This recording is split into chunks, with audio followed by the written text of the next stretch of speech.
Yo, what's up, guys? I just want to make a video on how Shadow of the Erdtree, the Elden Ring DLC, really, I think it should almost be a requirement for anyone that owns a gaming console computer to have to play it. And not just because it's like a phenomenal game, and in my opinion, one of the best video games ever made, if not the best one, just overall.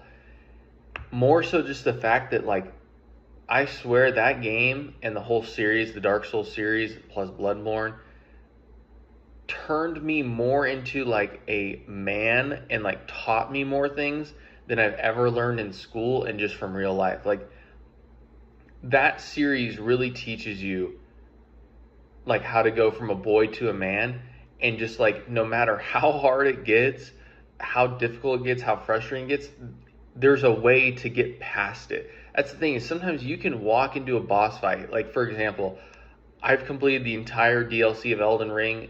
I fought the last boss, I won't spoil. But the last boss, in my opinion, is the most unfair, overpowered boss they have ever made. And I don't use summons. I just go one-on-one with the boss. I had to pull out a summon because he was just so insanely hard. I probably died to him 40 times probably before I killed him. But it's just, when you first walk in on like your first 3 or 4 attempts, you'll probably die in the first 20 seconds. And you're going to go like, damn, is this boss even possible? And then on your 5th, 6th, 7th try, you'll notice you actually did some damage to him, and you actually survived for a couple minutes. You're like, oh shit, I think I can actually maybe get him down to half. That's the thing, is like in Elden Ring, like it's very hard to walk into a boss fight for the first time and one-shot the boss. Like, you can do it, don't get me wrong, like especially with cheesy builds or using a mimic, you could easily do it. But when you want, like, I always give a buffer of like 5 runs before I really like start expecting to kill the boss. First 5 runs, I don't expect to kill the boss, and then every run after that, I expect to kill the boss. But that DLC had some of the hardest bosses I've ever fought, and I loved every second of it, even though I may have got frustrated here and there.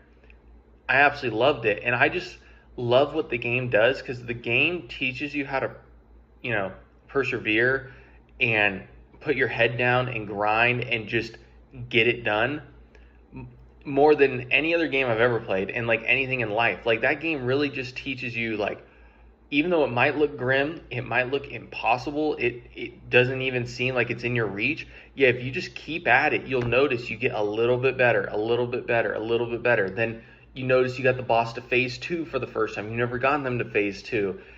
And then now you're hooked. Now you're like, oh, I can get them to phase 2 every single time easily. And that is what I love about the game more than anything. Like, I love the exploration, the quest lines, the NPC, the lore. Like, don't get me wrong, I think that stuff is all amazing. But those hard boss fights are like peak entertainment for me. Last boss was peak entertainment. Mesmer is one of the best boss fights they've ever made. I know some people don't like him because he's very aggressive, but I thought he was one of the most fun bosses I've ever fought in that game, or in the series. Like, he was phenomenal from start to finish. Phase 1, phase 2. Last boss, like I said, phenomenal. Phase 1, phase 2. I feel like they had some misses. Like, I'm not going to lie, Commander Gaius, that was one of the worst bosses I think they've ever made. Like, I think that boss sucked. I don't think it was fun to fight. And it wasn't even that he was like super aggressive. It was just like, he felt very gimmicky to me. Like, he had so many bad hitbox issues, and he just had so many one-shot moves. And then in phase 2, when he does that move where he starts summoning like purple stuff around your feet and like rocks, like, I don't know how you dodge that. I only dodged it like once. I don't know if you just have to time it. I don't know if you can run out of the area. I tried running out of the area and I still got hit. And it just felt like I got one hit a lot, like just by a basic move. I would just get one tapped. And like, he wasn't really mechanically that hard. He just felt, like I said, like so cheesy with the hitboxes and his one-hit moves.